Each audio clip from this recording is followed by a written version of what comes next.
3장 황금 3장에 갇힌 인생. 한 조직의 리더로서 나는 초반에 이사회나 당회의 역할을 인정하지 못했다. 나는 기본적으로 당회란 리더에게 장애물 코스 같은 것이라는 시각을 가지고 있었다. 당회원들은 나를 힘들게 하려고 존재하며 나는 내 생각이 다 옳으니 그들이 승인을 받아 마땅함을 납득시키기 위해 존재한다고 생각했다. 조직의 무지함에 동의하다 보면 리더십을 충분히 누리지 못할 가능성이 있다. 그러다 어느 밤 한 모임에서 나는 나 자신과 내가 일하는 조직에 대해 무언가를 배웠다. 우리 사역자들이 새롭게 시작하고자 하는 주요 사역 계획에 관한 나의 최종 발표를 듣기 위해 교회의 당회가 한자리에 모였다. 당회가 그 계획을 승인한다는 것은 예산을 늘리고 새로운 사역자를 한두 명 뽑고 교회 사역의 우선순위를 바꾼다는 의미였다. 1시간여 동안 나는 유인물과 도표를 나누어 주고 화이트보드에 써가며 그 제안의 개요를 설명했다. 내가 가진 소중하고도 영향력 있는 자산을 다 동원하여 온갖 매력을 발산했다. 발표를 마치자 질문들이 쏟아졌다. 상당한 질문들, 실제로 너무 많은 질문들이 있었다. 어떤 질문들은 나를 방어적으로 만들었고 자신감을 무너뜨렸다. 어떤 질문들은 적대적으로 보였다. 대체 나를 지지해 줄 질문들은 어디에 있는 거지? 그러고 나서 내 제안에 대한 표결 시간이 다가왔고 당회는 그 안을 부결했다. 어찌 이런 일이, 당회가 부결하다니, 내 제안을 부결하다니, 나에게. 그러고 나서 그들은 다른 안건으로 넘어갔다. 나는 화가 났다. 내가 졌다. 버림받은 느낌이었다. 나는 집에 갈 채비를 하고 가방을 싸기 시작했다. 그 행동이 다른 사람들에게 어떻게 보일지는 생각하지 않은 채 의자를 탁자에서 멀찌감치 뒤로 뺀 다음 바닥만 뚫어져라 쳐다보고 고개를 들지 않았다. 그 후론 계속 별 관심을 보이지 않으며 의장이 모임을 마무리하자마자 가장 먼저 출입구 쪽으로 가려 했다. 나중에 내 가장 친한 친구가 된 한 사람만 없었다면 그렇게 했을 것이다. 엘은 나보다 먼저 문 앞에 와 있었다. 엘이 나보다 덩치가 훨씬 컸기 때문에 나를 쉽게 구석으로 몰고 갔다. 그가 하는 말을 아무도 들을 수 없는 것이었다. 엘이 말했다. 이번 회의에서 목사님이 보이신 행동은 정말 세련되지 않았습니다. 목사님은 저격을 했는데 관역을 빗나갔습니다. 당회원들은 목사님의 의견을 받아들이지 않았지요. 저도 이번 건은 거절당할 만했다고 생각합니다. 목사님은 준비가 미흡했고 저들은 그 사실을 알았으니까요. 엘은 계속해서 이렇게 말했다. 목사님이 원하는 것들을 그들이 모두 승인하기를 바라신다면 그것은 괜찮습니다. 그러나 일이 뜻대로 되지 않으면 혼자서 결과를 다 감수하셔야 할 겁니다. 당회가 목사님의 성공을 돕기 위해 존재한다는 것을 깨달으신다면 그렇게까지 낙심하실 필요는 없을 겁니다. 그리고 그 말은 때로 그들이 목사님께 거부 의사를 표할 수도 있다는 뜻이지요. 엘이 그날 밤 내게 한 말은 자기 안에 쫓겨다니는 증상이 조금이라도 있는 사람은 모두 귀 기울여야 할 말이다. 그는 내 태도를 나무랄 만큼 통찰력이 그리고 용기도 있었다. 그리고 그것은 그 이후 리더로서의 내 삶에 영향을 미쳤다. 엘은 내가 거절을 인정하는 법을 배워야 한다고 말하고 있었다.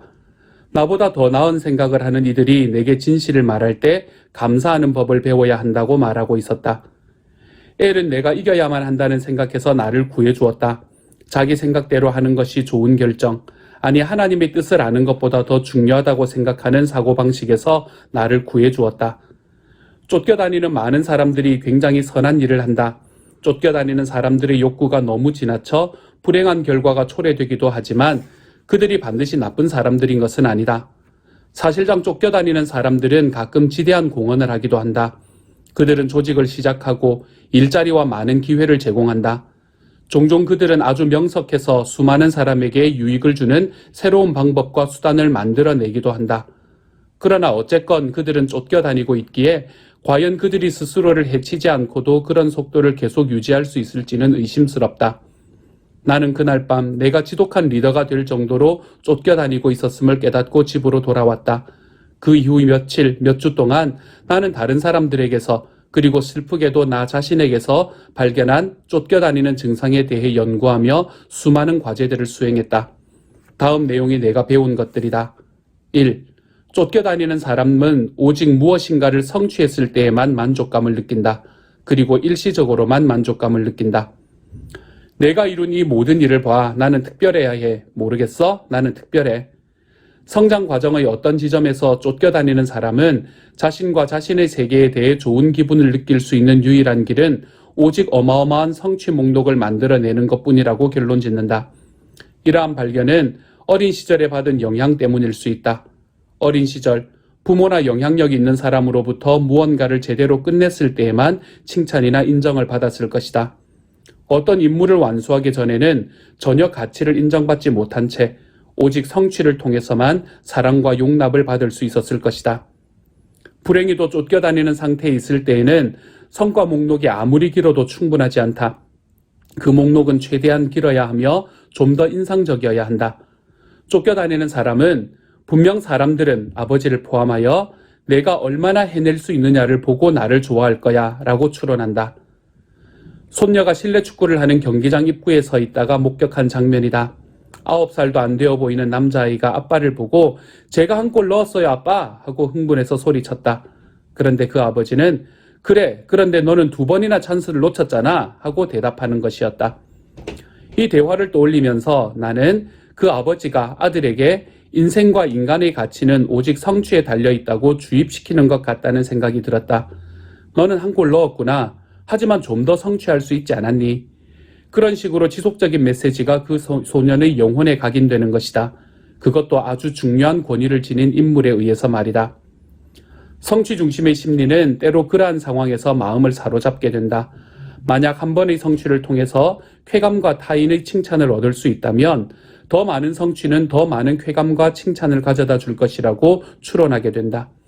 혹은 하나의 성취, 이 경우는 한 골로 충분하지 않다면 3개를 더하면 내게 가장 필요한 것, 즉 인정을 얻게 되리라 생각한다.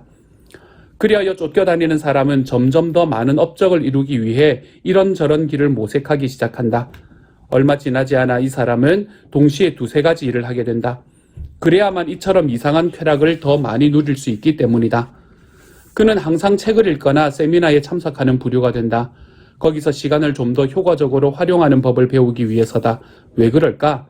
그렇게 함으로써 좀 더 많은 업적을 이루고 그 결과 더 큰 만족감을 얻게 될 것이기 때문이다. 이러한 사람은 삶을 오직 결과면에서 본다. 그렇기 때문에 결과에 이르는 과정에 대해서는 관심을 기울이지 않는다. 2.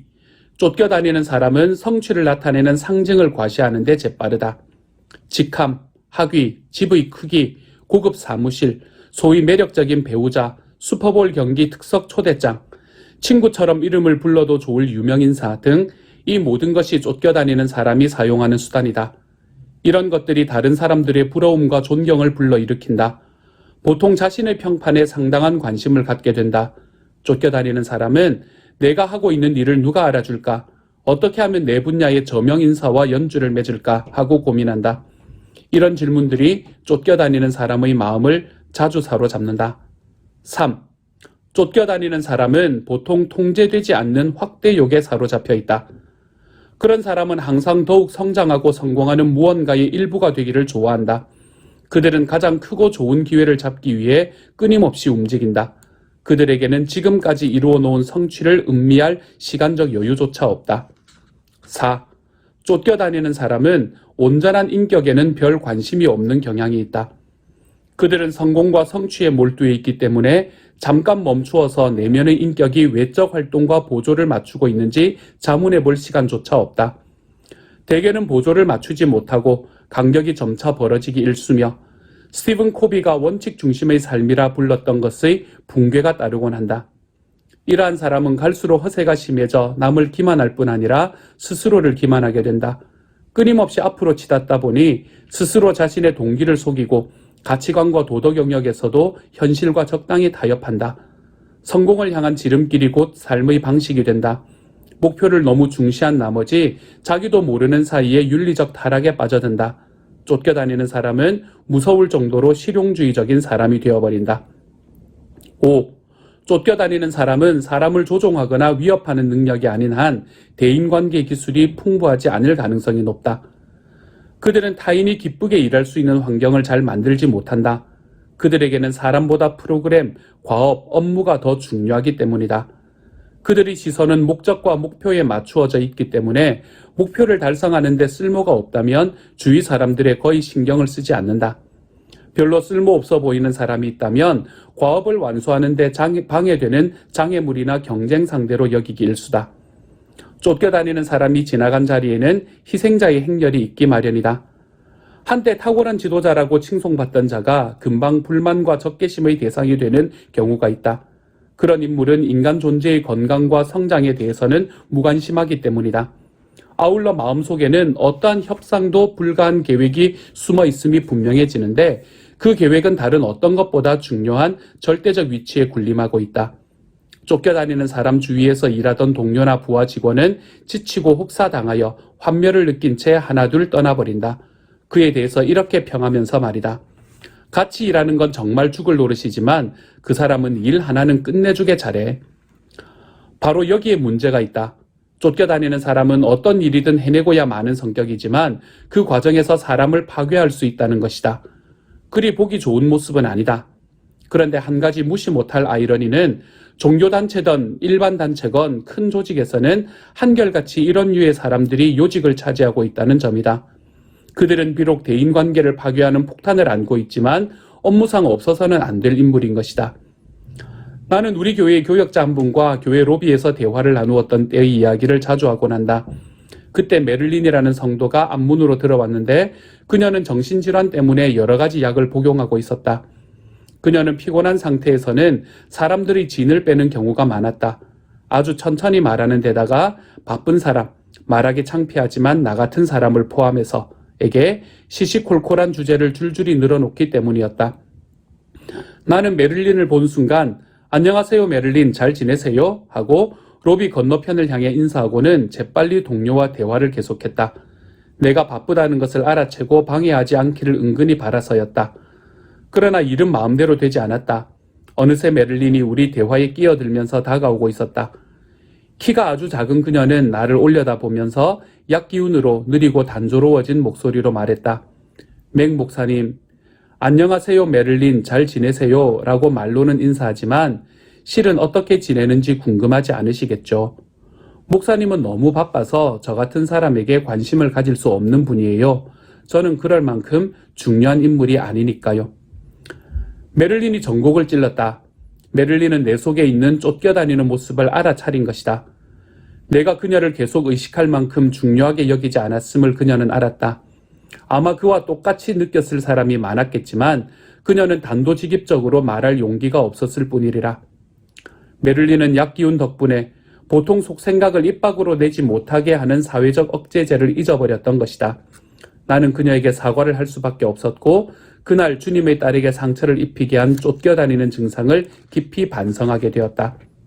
6. 쫓겨다니는 사람은 보통 경쟁심이 강하다. 그들은 모든 일을 승패를 가르는 게임으로 본다. 쫓겨다니는 사람은 자기가 꼭 이겨야 하고 다른 사람들의 눈에 멋있게 보여야 하며 항상 더 나아 보여야 한다고 생각한다. 더 많이 쫓기는 사람일수록 더 큰 점수차로 이기려고 한다. 이기는 것은 자신이 옳고 귀하고 중요한 인물임을 증명할 뿐더러 그렇게 인정받고 싶은 절실한 욕구를 충족시켜준다. 그래서 그는 경쟁하는 과정에서 상대방을 타도할, 심지어는 수치스럽게 만들 경쟁자나 적으로 여기기 십상이다. 소년 시절 이따금 보드게임을 함께했던 사람이 생각난다. 그에게는 게임에서 이기는 것, 그것도 크게 이기는 것이 중요했다. 부동산을 사고 파는 모노폴리 게임을 할 때면 나를 파산시키고 나서도 규칙을 새로 만들어서 내게 돈을 빌려준다고 고집하여 자기가 2번이나 더 이기도록 게임을 계속하곤 했다. 단어 맞추기 게임을 할 때면 나보다 훨씬 뛰어난 어휘 실력을 갖고 크게 이기고 있으면서도 게임을 계속하자는 식이었다. 나는 한참 전에 낙심하고 흥미를 잃었는데도. 이것이 오늘까지 내가 보드게임만은 무슨 수를 써서라도 피하게 된 연유다. 아내의 원성에도 불구하고 말이다. 과거에 반복해서 창피를 당했던 경험이 지금까지 메아리처럼 남아있는 것이다. 쫓겨다니는 사람은 남에게 이런 해를 끼친다. 7. 쫓겨다니는 사람은 화산처럼 격렬한 분노를 품고 있다. 그래서 반대나 불충성을 감지할 경우 언제든지 폭발할 수 있다. 사람들이 자기 의견에 동의하지 않거나 어떤 문제에 대한 다른 안을 내거나 혹은 비판의 빛이 조금이라도 보이면 분노가 언제라도 격발될 수 있다. 이러한 분노는 신체적 폭력으로 나타나지 않을 수도 있다. 그러나 인격을 모독하거나 수치스러운 모욕감을 주는 것과 같은 잔인한 언어 폭력의 형태를 취할 수 있다. 분노는 사람들을 해고하는 것, 동료들 앞에서 비방하는 것, 사람들이 기대하는 호의나 돈 혹은 우정을 거부하는 것과 같은 복수로 나타날 수도 있다. 다음 이야기는 내가 신뢰하는 사람이 들려주지만 않았어도 정말 믿기 어려운 사건이다. 여러 직원이 큰 사무실에서 함께 일하는 작은 회사가 있었다. 거기서 15년 동안 일하던 한 여직원이 아기가 아파서 한 주간 휴가를 사장에게 요청했다고 한다. 사장이 거절하자 그녀는 눈물을 흘리면서 다시 한번 생각해달라고 부탁했다. 그러나 그건 대단한 실수였다. 사장은 그녀의 눈물을 보더니 이렇게 고함쳤다. 책상을 정리하고 여기선 당장 나가요. 당신 같은 사람은 이제 필요 없어요. 그녀가 나가버리자 사장은 공포에 질려 쳐다보는 직원들에게 얼굴을 돌리더니 이렇게 말했다. 한 가지만 확실히 해줍시다. 이 회사에 돈을 벌어주는 것, 그것만이 당신들이 여기에 있는 이유의 전부요. 그러니 싫으면 지금 당장 나가세요. 안타까운 현실은 쫓겨다니는 사람 주위에 있는 많은 선량한 사람들이 심한 상처를 받으면서도 그 충격을 그대로 감수한다는 것이다. 사장이나 지도자가 일을 잘하는 유능한 인물이기 때문이라는 것이다. 때로는 아무도 그들과 맞설 용기나 능력이 없기 때문에 분노와 그로 인한 심각한 피해가 묵인되고 있다. 언젠가 주요 기독교 단체에 이사한 사람이 그 단체의 이사장과 부딪힌 사건을 얘기해 주었다. 이사장이 지나칠 정도로 모욕적이고 저속한 언사를 쓰면서 경로했다는 것이다. 변명할 여지도 없는 언행을 보이는 사람을 이사들이 왜 용납했는지 묻자 그는 이렇게 대답했다. 우리는 모두 하나님이 그를 공적 사역에 그렇게 크게 쓰시는 것을 보고 깊은 감명을 받았기 때문에 그에게 대항하기를 주저했던 것 같습니다. 우리는 그를 잃을 수 없다고 생각한 것이지요. 8. 쫓겨다니는 사람은 자기가 바쁜 것을 자랑한다. 그들은 노는 법을 잊어버렸다. 영적 활동도 시간 낭비로 보인다. 그들은 항상 너무 바빠서 부부, 가족, 친구와의 일상적 관계, 그리고 그들 자신과의 관계마저 신경 쓸 겨를이 없다. 하나님과의 관계는 말할 필요도 없다. 쫓겨다니는 사람은 만족할 만큼 성취했다고 생각하지 않기 때문에 1분이라도 놓치지 않고 더 많은 회의에 참석하고 더 많은 자료를 연구하고 더 많은 일을 벌인다. 그들은 늘 바쁜 사람이라는 평판이야말로 성공의 상징이자 중요 인물을 입증하는 증거라고 생각한다. 그래서 빈틈없이 짜인 스케줄로 사람들을 감동시키려 한다. 그들은 자기 연민을 강하게 표출하기도 한다. 자신이 너무 많은 책임에 매여 있으며 조금이라도 자유로웠으면 좋겠다고 한탄하면서 말이다. 그러나 막상 그들에게 빠져나갈 출구를 보여준다면 어떻게 될까? 사실 그들에게 일어날 수 있는 최악의 상태가 있다면 그건 누군가가 출구를 마련해 주는 것이다. 갑자기 할 일이 줄어들면 그들은 어찌할 바를 모른다. 쫓겨다니는 이에게는 바쁜 것이 습관화되어서 그들이 삶과 사고를 지배하는 방식이 되어버렸기 때문이다. 바쁘다고 투정하면서 동정받기를 즐기면서도 변화를 결코 원치 않는다. 그들에게 그 점을 지적한다면 버럭 화를 낼 것이다. 이것이 바로 쫓겨다니는 사람의 모습으로 이는 결코 매력적이지 않다. 이러한 광경을 볼 때 우리가 살고 있는 세상의 상당 부분이 바로 이런 인물들에 의해 움직이고 있는 현실이 떠올라 마음이 괴롭다. 우리는 그들에게 의존할 수밖에 없는 체제를 만들었다. 따라서 그러한 체제에 기초한 사업체, 교회, 가정에서는 성취와 축제 때문에 종종 사람들의 성장이 희생을 당하는 것이다. 우리가 알고 있듯이 쫓겨다니는 유형의 목사들은 가장 크고 유명한 최고 조직의 수장이 되려는 욕구 때문에 수많은 교역자와 평신도 지도자를 혹사시킨다. 그리스도인임을 자처하는 사업가 중에는 교회에서 신실한 장로로 평판이 높지만 회사에서는 인정머리 없는 이들이 있다. 그들은 이기고 모으고 유명해지는 데서 얻는 만족 때문에 직원의 마지막 남은 기력까지 쥐어짜고야 마는 인물이다. 내 삶 가운데 고통스럽게 직면해야 했던 것들 중 하나는 나도 원래 쫓겨다니는 인물이라는 점이었다. 몇 가지 경험을 통해서 내게도 지금까지 열거한 특징이 대부분 있다는 사실을 알게 되었다. 쫓겨다니는 성향은 상당 기간 내게 위기의 순간들을 초래했다. 그럴 때마다 나는 예수님께 순종하거나 하나님께 영광을 돌리는 것과는 거리가 먼 이유들로 성취와 달성을 꾀하는 은밀한 욕망이 내 안에 서서히 차오르는 것을 거듭 발견할 수 있었다. 따라서 매번 그 문제와 씨름할 수밖에 없었다. 내가 배워야 했던 교훈은 그런 성향은 날마다 깨끗이 성화되어야 한다는 것이었다.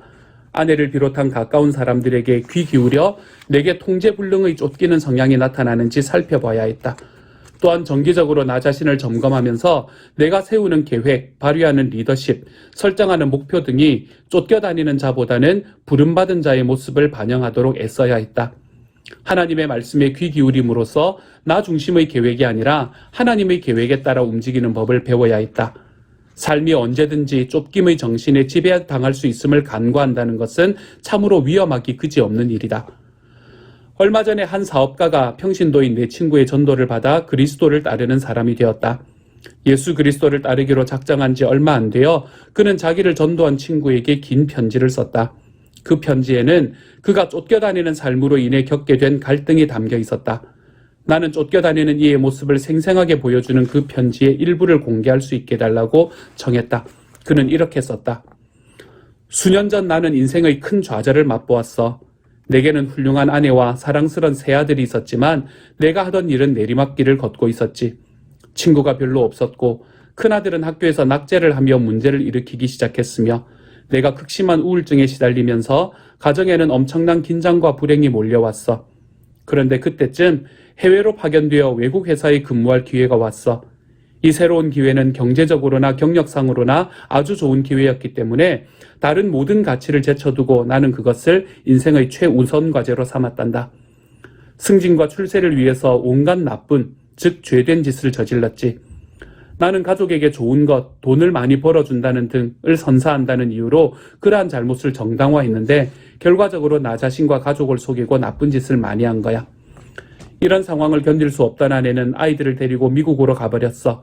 그런데도 여전히 나는 내 안에 있는 문제들을 보지 못하고 있었어. 성공, 봉급, 경력 등 모든 것이 상승 기류를 타고 있었기 때문이지. 나는 그만 황금 세장에 갇히고 말았어. 외적으로는 굉장한 일들이 많이 일어나고 있었지만 내적으로는 모든 것을 잃고 있었어.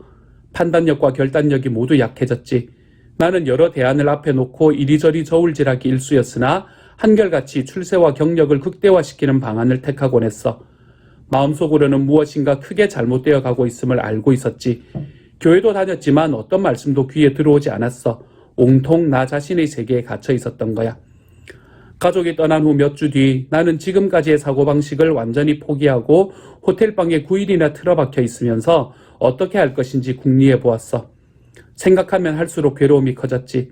나는 정말 죽은 거나 다름없는 삶을 살아왔으며 내 인생이 암흑 속에 파묻혀 있었음을 깨닫기 시작했단다. 그런데 설상가상 빠져나갈 길을 찾을 수 없었어. 유일한 방안은 어디론가 도망가서 지금까지의 모든 관계를 끊고 다른 곳에서 새 출발을 하는 것뿐이었단다. 밑바닥까지 떨어진 인생에 관한 이 처참한 이야기는 다행히 행복한 결말에 이른다. 9일 동안 호텔방에서 지낸 지 얼마 안 되어 그는 하나님의 사랑과 자신의 삶을 극적으로 바꿀 수 있는 그 능력을 발견하게 되었다. 그리고 이 쫓겨다니던 사람은 다음 장에서 다루게 될 주제인 부름받은 사람으로 바뀌게 되었다. 그는 마침내 황금 세장을 탈출한 것이다. 성경에서 이스라엘의 첫 왕인 사울만큼 쫓겨다니는 자의 전형을 잘 보여주는 경우는 드물다. 앞의 이야기가 행복한 결말에 이른 것과 달리 이 이야기는 비극으로 끝난다. 사울은 결코 황금 세장 밖으로 빠져나오지 못했기 때문이다. 그는 스스로 스트레스를 계속 받는 일밖에 하지 않았다. 그것이 마침내 그를 파괴시키고 만 것이다. 성경이 사울을 소개하는 대목은 누구든 자신이 갖고 있는 몇 가지 결함을 내면 세계에서 잘 다루지 않으면 곧 자제력을 잃게 된다는 점을 크게 경고해준다. 베냐민 지파의 기스라고 하는 유력한 사람이 있었다. 그의 아버지는 아비엘이고 할아버지는 스롤이고 그 윗대는 베고라시고 그 윗대는 아비야인데 베냐민 사람이다. 그에게는 사울이라고 하는 아들이 있었는데 잘생긴 젊은이였다. 이스라엘 사람들 가운데 그보다 더 잘생긴 사람이 없었고 키도 보통 사람들보다 어깨 위만큼은 더 컸다. 사울은 공적 생애 초기에 자산이 될 수도 있고 혹은 막중한 부채가 될 수도 있는 천부적인 세 가지 특징을 가지고 있었다. 어느 편이 될지는 그의 선택에 달려 있었다. 또 그러한 선택은 그의 내면 세계의 일상적인 질서에 달려 있었다. 그 세 가지는 무엇인가? 첫째는 부, 둘째는 매력적인 외모, 셋째는 건장하고 잘 발달한 체력이었다. 이 모두는 한 인간의 공적 세계에 기여할 만한 특징이다. 다시 말하면 사울은 첫인상으로는 주변에 있는 그 누구보다 뛰어났다. 세 가지 외적 특징은 모두 사람들의 관심을 끌었고 그에게 아주 유리하게 작용했다. 사울의 타고난 자질을 생각할 때마다 수년 전 어떤 은행장이 내게 이렇게 말했던 기억이 떠오른다. 맥도날드, 당신은 키가 15cm만 더 컸어도 사업계에서 크게 성공했을 겁니다. 무엇보다도 그 특징들은 사울에게 일종의 카리스마를 부여하여 굳이 지혜로운 마음이나 영성을 개발하지 않더라도 그로 하여금 일찌감치 성공을 거두게 만들었다. 한마디로 그는 빠른 출발을 한 것이다. 성경에서 사울의 이야기를 따라가 보면 그의 성공에 기여할 수도 있고 종국적 파멸의 원인이 될 수도 있는 그에 관한 몇 가지 사실을 더 알게 된다. 예를 들면 그는 달변가였다고 한다. 군중 앞에서 매우 유창하게 연설을 하는 사람이었다. 견고한 내면 세계를 개발할 필요를 느끼기도 전에 권력을 공고히 하고 명망을 얻을 수 있는 기회를 얻은 것이다. 그런데 바로 거기에 위험이 도사리고 있었다. 사울이 이스라엘의 왕이 되자마자 성공은 너무 빨리 찾아왔다. 그래서 그는 인생의 한계를 깨닫지 못했다. 자기에게도 타인의 도움이 필요하고 하나님과의 관계를 가질 필요가 있다는 것과 심지어 자기 백성에 대한 책임을 생각하는 데조차 시간을 들이지 않았다. 쫓겨다니는 자의 표징이 나타나기 시작한 것이다. 사울은 바쁜 사람이 되었다. 그는 세상을 정복해야 할 대상으로 보았다. 그리하여 사울은 이스라엘의 큰 원수인 블레셋과의 전쟁이 임박했을 때 제사를 드리러 올 선지자 사무엘을 기다리다가 그가 제 시간이 오지 않자 안달이 나서 견딜 수 없었다. 그는 자신의 계획대로 일이 풀려나가지 않는다고 느꼈다. 그는 일을 진행시켜야만 했다. 그가 택한 해결책은 희생제사를 자신이 직접 드리는 것이었다. 그리고 실제 그렇게 했다. 그 결과는 그는 하나님과의 언약을 크게 파기했다. 희생제사를 드리는 것은 사무엘 같은 선지자들의 책무이지 사울 같은 왕위에서는 안 되는 일이었다. 그러나 사울은 자신을 몹시 중요한 인물로 여긴 나머지 그 사실을 잊어버린 것이다. 이제 사울은 내리막길로 접어들게 되었다. 그러나 이제는 임금님의 왕조가 더 이상 계속되지 못할 것입니다. 주님께서 임금님께 명하신 것을 임금님이 지키지 않으셨기 때문에 주님께서는 달리 마음에 맞는 사람을 찾아서 그를 당신의 백성을 다스릴 영도자로 세우셨습니다. 이것이 바로 쫓겨다니는 사람의 마지막이다. 하나님이 자기에게 내리셨던 축복과 도움이 사라지자 사울의 쫓겨다니는 증세는 더욱 심해졌다. 곧 그는 이스라엘 백성의 신망을 얻은 젊은 다윗과 끊임없이 경쟁하면서 왕위에 집착하는 데 모든 에너지를 소모했다. 성경에는 사울의 분노가 폭발하는 장면이 여러 번 나오는데 그는 그로 인하여 난폭한 행동을 하고 나서는 곧 비통한 자기 연민에 빠지곤 했다. 말년에는 원수를 찾느라 온 숲속을 뒤지며 자제력을 상실한 인간이 되었다. 왜 그랬을까? 그는 애초부터 쫓겨다니는 사람이었고 단 한 번도 내면 세계의 질서를 가꾸지 않았기 때문이다. 사울은 그처럼 쫓겨다니는 본성을 해결하고자 전혀 노력하지 않았다. 사울은 예수님이 선택하신 12제자 안에 들었더라도 오래가지 못했을 것이다. 매우 충동적인 사람이었기 때문이다.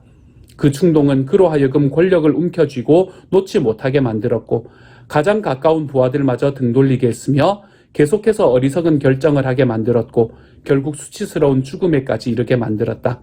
그는 쫓겨다니는 인물의 전형이었다. 우리 안에 사울 같은 면모가 보인다면 그만큼 내면 세계에서 해야 할 작업이 많다는 말이다. 해결되지 않은 충동들로 내면이 가득 차 있으면 주님이 부르시는 음성을 잘 듣지 못하기 때문이다. 스트레스의 소음과 고통이 너무 커서 그러하리라.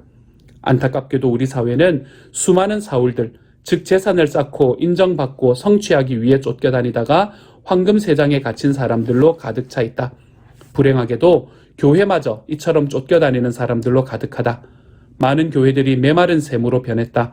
사람들을 성장시키고 하나님의 도를 기뻐하는 생명의 샘이 되기는커녕 스트레스의 원천이 되어버렸다. 쫓겨다니는 자의 내면 세계는 무질서하다.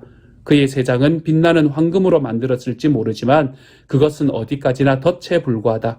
그 덫 안에서는 아무도 오래가지 못하기 때문이다. 더 깊이 생각해보기. 1. 쫓겨다니는 것과 그에 따른 증상에 대한 저자의 논의를 살펴보라. 당신이나 당신과 가까운 누군가의 삶에서 이런 것들을 발견한 적이 있는가? 2. 당신이 활동적인 그리스도인이 되도록 힘을 주는 여러 가지 동기를 열거해보고 나름대로 분류해보라. 먼저 시간을 내어 성령의 고요한 음성을 들은 후 그것들을 적어보라. 3. 현재 당신이 받는 스트레스 중 부정적인 스트레스는 어떤 것들인가? 4. 고린도후서 11장 24에서 28절을 읽고 사도 바울이 사역을 하면서 경험한 스트레스가 무엇인지 열거해 보라. 이것을 3번 질문에서 열거한 당신의 부정적인 스트레스와 비교하면서 느낀 점을 써보라. 5. 바울은 어떻게 스트레스의 정도에 걸맞는 내적 탄력성을 얻었는가? 성구사전을 사용하여 고린도후서에서 기도 혹은 기도하다는 단어가 들어간 구절을 모두 찾아보고 바울의 내면 세계의 질서에 기도가 어떤 역할을 했을지 생각해보라. 6. 당신의 삶에 뚜렷이 나타나는 쫓겨다니는 자의 특징을 열거해보고 당신의 가족이나 가장 가까운 친구에게 가서 당신에게 그런 특징이 나타날 때 말해달라고 부탁해보라. 7. 사울이 왕이 되었을 때 하나님이 그에게 주신 3가지 자산은 무엇이었는가? 그것들은 그에게 어떤 유익을 가져다 주었는가? 8. 사울의 경험에 관한 성경 기사를 읽고 당신의 삶 가운데서 그와 비슷한 모습이 있는지 살펴보라. 9. 이제 그것들을 주님 앞에 내려놓고 당신이 황금 세장으로부터 빠져나올 수 있도록 통찰력을 달라고 기도하라. 그리고 이를 위한 행동 지침을 말해보라. 10. 황금 세장 증후군에 덫에 걸린 그리스도인 지도자가 있다면 어떻게 도울 수 있겠는가? 사랑하는 하나님, 우리가 우리의 삶에서 쫓겨다니는 증후군에 시달리며 황금 세장에 갇힌 것을 자랑스러워하는 삶이 아니라 나의 내면에 먼저 집중하고 나의 주변에 있는 사람들에게 상처를 주지 않는 더욱 따뜻한 그리스도인으로 살아나갈 수 있는 하나님의 사람이 되게 하여 주옵소서. 모든 말씀 예수님 이름으로 기도드립니다. 아멘.